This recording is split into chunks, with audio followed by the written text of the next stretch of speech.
अस्सलाम वालेकुम, मैं हूं आबिद दंदलीब। नाजरीन, बहुत दिन बाद और बहुत कठिन हालात के बाद एक उम्मीद आज लगाई है। इमरान खान ने एक ताज़ा इंटरव्यू उनका, उसमें कुछ ताज़ा हवा के झोंके हैं। उसमें इमरान खान ये उम्मीद लगा कर बैठे हैं कि हालात ठीक होने जा रहे हैं। इसकी तफसील है, बहुत अहम इंटरव्यू है ये, 8 मिनट का ये इंटरव्यू है। इसमें कुछ पॉइंट्स बहुत ही इंपॉर्टेंट हैं और ख़ास तौर पर जो इसका एंड है, ये स्टोरी है। लेकिन इससे पहले परवेज इलाही आज दोबारा गिरफ्तार कर लिए गए। परवेज इलाही खड़े रहेंगे, उनका मैंने आपको बताया कि उनके पास दूसरा कोई ऑप्शन नहीं है। हाँ, जिन लोगों के पास ऑप्शन है वो जा रहे हैं। उस्मान बुज़दार चले गए, उस्मान बुज़दार गए तो तहरीक इंसाफ के ऊपर मेरे ख्याल में इससे बड़ा एहसान कोई और हो नहीं सकता। चूंकि उस्मान बुज़दार तहरीक इंसाफ का फेस नहीं थे, ये उन लोगों के लिए भी उनको सोचना ज़रूर चाहिए कि जिन्होंने उस्मान बुज़दार को लगाया था वो कभी भी इस ओहदे के हकदार नहीं थे। उनसे बेहतर बहुत सारे लोग थे तहरीक इंसाफ के अंदर, और उस्मान बुज़दार से ज़्यादा इस वक्त तहरीक इंसाफ के अंदर अहमियत अगर है तो उन दो लड़कियों की है जो जिनको उठाया हुआ है, सनम जावेद और जो दूसरी है उनके साथ। तो ये लोग होते हैं जो खड़े रहते हैं, और ये उस्मान बुज़दार टाइप जो लोग होते हैं ये भाग जाते हैं। और ये मुफाद प्रस्त टोला एक पाकिस्तान की सियासत का एक कल्चर है, ये कोई आम बात नहीं है। और बहुत सारे ऐसे लोग और भी हैं जो जा चुके हैं और जो जाने की तैयारी में, और इनकी कोई हैसियत नहीं होती और इनका कोई वैसे मयार भी नहीं होता इस तरह के लोगों का जिनको इतना बड़ा ओहदा दे दिया जाए, इतना नवाजा जाए, उनकी औकात से कई 100 गुना ज़्यादा उनको नवाजा जाए और वो मुश्किल वक्त में खड़े ना हों। और अब इनको इमरान खान के खिलाफ इस्तेमाल किया जाएगा, इनको बुशरा बीबी के खिलाफ इस्तेमाल किया जाएगा, और जिस तरह से वो गए कोविड और बुज़दिल लोग मेरे ख्याल में ऐसा ही करते हैं। बहरहाल इमरान खान जो है वो उन्होंने इंटरव्यू दिया आज, PBS न्यूज़ आर एक ऑनलाइन न्यूज़ प्रोग्राम है, उसमें खान साहब ने आज बहुत अहम बातें की हैं। उनसे बहुत सारे सवालात हुए।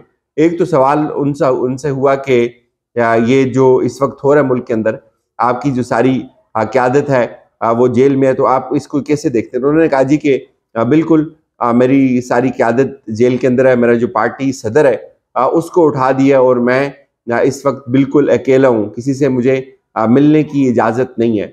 वज़ारत दाखिला खुद ये बात कह चुकी है कि मेरी जान को ख़तरा है, लेकिन उसके बावजूद भी जो मेरे सिक्योरिटी इंचार्ज हैं वो गायब हैं, और उसके साथ साथ जो मेरी बुलेट प्रूफ गाड़ियाँ हैं वो मुझे नहीं मिल रही हैं, और मेरी सारी क़यादत जो है वो जेल में है। और जो भी यहाँ आता है उसके ऊपर मॉनिटरिंग हो रही है, और जो यहाँ से जाता है, मेरी पार्टी छोड़ के जाता है, उसको छोड़ दिया जाता है। फिर सवाल पूछा गया कि आपके ऊपर ये इल्ज़ाम है कि आपने जो फौजी तनसीबात हैं उनको नुकसान पहुंचाया, या उनकी मनसूबा बंदी का इल्ज़ाम आपके ऊपर है। तो इस पे उन्होंने कहा कि मैं किसी चीज़ से भी आगाह नहीं हूँ, ये जो कुछ भी हुआ उस दौरान मैं जेल के अंदर था और मुझे नहीं मालूम कि क्या होता रहा। मैं बिल्कुल ब्लैंक था, और ये बात सुप्रीम कोर्ट में जाकर मुझे पता चली। जब सुप्रीम कोर्ट में जजेस के साथ मेरा सामना हुआ तो वहाँ जाकर मुझे पता चला कि हुआ क्या है। तो मुझे इसमें किसी बात का इल्म नहीं है। और वहाँ फिर उन्होंने कहा जी कि मैंने जज को भी ये बात बताई कि मेरी जो सियासी जद्दोजहद है वो 27 साल के ऊपर मुहित है, और मैंने कभी इस तरह का जलाओ घिराव की बात नहीं की। और आजकल ये जो हुकूमत है ये बिल्कुल हिटलर की तरह एक्ट कर रही है, और मेरा इस तशद्दुद से, इस वायलेंस से कभी वास्ता नहीं रहा। फिर उनसे सवाल पूछा गया कि जो मिलिट्री कोर्ट्स हैं इसमें आपके लोगों का ट्रायल होगा, और आपकी भी बात हो रही है। तो इस पर उन्होंने कहा कि ये जमहूरियत के लिए और बहुत बड़ा नुकसान होगा, हमारे निज़ाम में इंसाफ के लिए बहुत बुरी खबर होगी, और ये जमहूरियत का जो ताबूत है उसमें एक आखिरी कील तस्वर होगा अगर ये इस तरह से ये चीज़ें आगे बढ़ेंगी। फिर उनसे सवाल पूछा गया कि अक्टूबर में इलेक्शंस होंगे।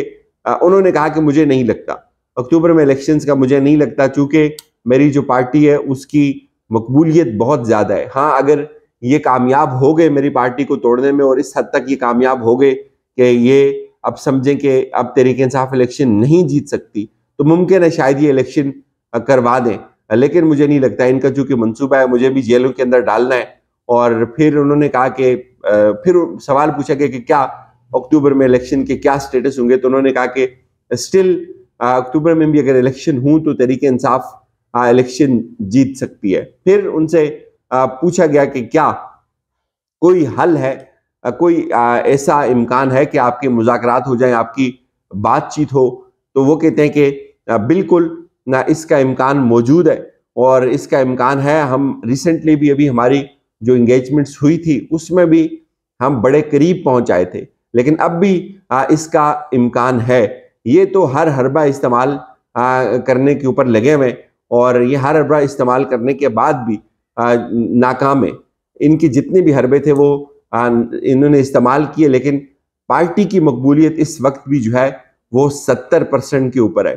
تو یہ ہمیشہ ناکام ہو رہے ہیں، مسلسل اور مستقل ناکام ہو رہے ہیں، لیکن یہ ایک سلور لائننگ ہے. انہوں نے کہا کہ آخر کب تک ایسا کریں گے.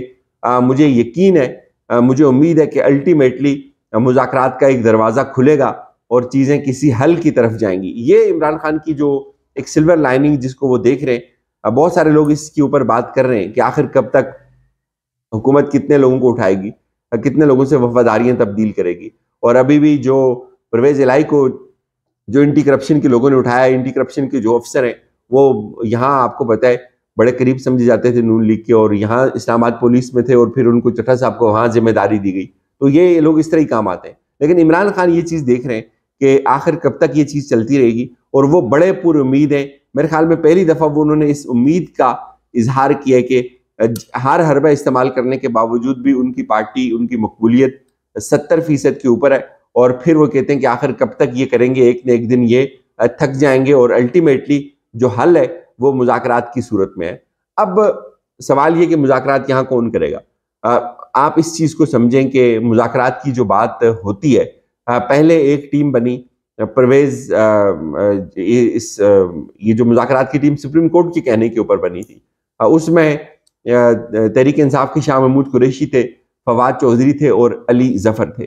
یہ تینوں لوگ مذاکرات کر رہے تھے، لیکن ان میں سے ایک تو چلے گئے، فواد چودھری چلے گئے. شاہ محمود قریشی جیل کے اندر بند ہیں، اور بہت سخت تلخی بھی ہوئی سپریم کورٹ کے روسٹم کے اوپر علی ظفر کی اور اٹارنی جنرل کی، جب علی ظفر یہ کہہ رہے تھے کہ آپ اگر مذاکرات چاہتے ہیں تو آپ ہمارے جو لوگ جیلوں کے اندر ہیں ان کو رہا کریں. تو شاہ محمود قریشی کو بھی آفرز دی گئیں، ان کو ڈیل دی گئی، ان کو کوئی ڈیل سمجھ نہیں آئی، کوئی آفر ان کو سمجھ نہیں آئی. تو ابھی تک تو ان کا انکار ہے. اور پھر عمران خان نے ایک دوسری کمیٹی بنائی جس میں اسد کیسر کو ڈالا، شاہ محمود قریشی کو ڈالا، جس میں پرویز خٹک کو ڈالا، مراد سعید کو ڈالا. تو ان میں سے بھی 2 لوگ چلے گئے، اور ابھی اطلاعات ہیں کہ 1-2 لوگ شاید اور چلے جائیں گے. تو اس تناظر سے آپ دیکھیں تو حکومت تو سیریس نہیں ہے مذاکرات کرنے کے عمل میں، نہ حکومت یہ بات افورڈ کر سکتی ہے. اور اگر حکومت عمران خان کے ساتھ مذاکرات کرے گی تو ظاہر ہے یہ حکومت کی جو ہے وہ مذاکرات تو کسی سولوشن کی طرف لے کے جائیں گے نا. تو حکومت یہ کبھی بھی افورڈ نہیں کر سکتی کہ کوئی سولوشن نکلے. حکومت تحریک انصاف کو کرش کرنا چاہتی ہے، اور اس کے لیے اس کا سیاسی فائدہ اسی میں ہے. تو عمران خان یہ کہتے ہیں کہ مذاکرات ان سے نہیں ہوں گے، مذاکرات کہیں اور ہوں گے، پاورفل لوگوں کے ساتھ مذاکرات ہوں گے. تو اب لیٹس سی، خان صاحب یہ امید لگا کے بیٹھ گئے ایک دفعہ پھر، اور انہوں نے یہ جو باتیں کی میرے خیال میں یہ بڑی واضح ہیں کہ مذاکرات کا کوئی نہ کوئی راستہ بنے گا، اور حل مذاکرات سے ہی نکلنا ہے. ایک وقت آئے گا کہ یہ لوگ اس جبر سے تھک جائیں گے. اجازت دیجیے، اپنا خیال رکھیے گا. خدا حافظ.